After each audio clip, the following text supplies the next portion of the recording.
از همین خاطر این نفره که امروز انمون تیره که در کمان خود انداخته بود و در جگر خود زد، ما باید از این گونه افراد پشتیبانی نکنیم. باید صف این گونه انسان ها در جمهوری تاجیکستان عموما وجود نداشته باشد. این امنیت و آرامی که امروز ما در جمهوری تاجیکستان داریم، این برای ما یک مقدسات است. این مقدسات برای هر ملت سزاوار نمی گردد. این مقدساتی که امروز مردم شریف تاجیکستان اون را صاحب هستند، یعنی امنیت کامل، آرامی، ثبات، وحدت، صلح، این به هر ملت سزاوار نمی گردد. و ببینید که امروز رهبریت عالی کشور هم برای امنیت و آرامی کشور تمام چاره ها را می اندیشند. و ببینید سرکردگان این گروه، سرکردگان گروه جنایتی که در حدود ولایت مختار کوهستان بدخشان تشکیل کرده شد، اکثریت اینها از بیرون از کشور اداره کرده می شوند. علیم شیرزمانوف، یکی از اعضایان گروه تروریستی و اکستریمیستی حزب نهضت اسلامی تاجیکستان، رهبر این حزب در تاجیکستان ممنوع محیدین کبیری، آشکارا اعلان کردند که باید مردم یراق گرفته بر ضد حکومت خود قیام کنند. ببینید یک نقطه را باید ما فراموش نکنیم که چگونه در بالا قید کرده امنیت و آرامی بهترین نعمتی هست که خداوند برای ملت تاجیک داد.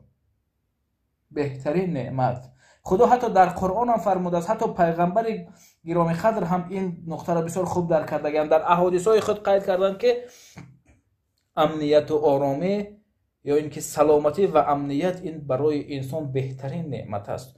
امروز 4 نفر سر میبردارد و میخواهد که این امنیت مردم را پایمال کند.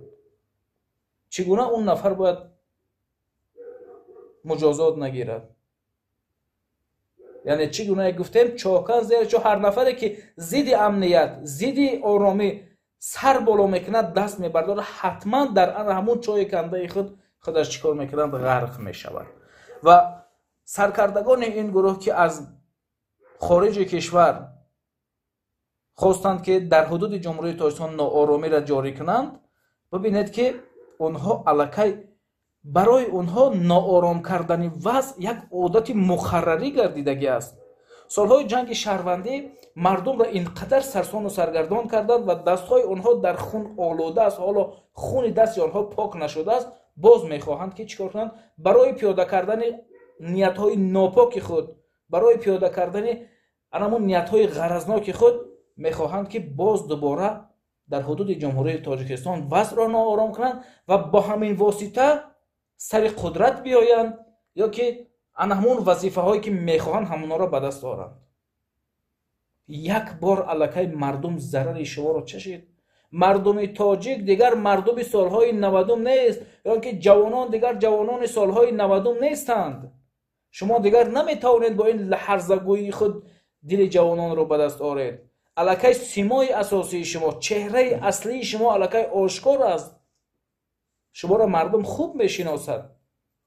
مردم همون چهره اساسی که شما داشتید، الکی چهره اساسی شما آشکار است. شما را همه میشناسد. شما با این وسوسه‌گری هایی که میکنید از شیطان و از دیگرها پیروی میکنید، میخواهید که در دل مردم جا گیرید، مردم را بر ضد آرامی و تهجیب و آسوده حالی خود برخیزانید، لیکن به این نیت‌های ناپاک خود نمیرسید. از همین خاطر از کل مردم تاجیکستان عزیز، مخصوصا از جوانان باننگ و ناموسی تاجیک دعوت به عمل میارم که به هر گونه همین دسیسه بازی ها داده نشوند.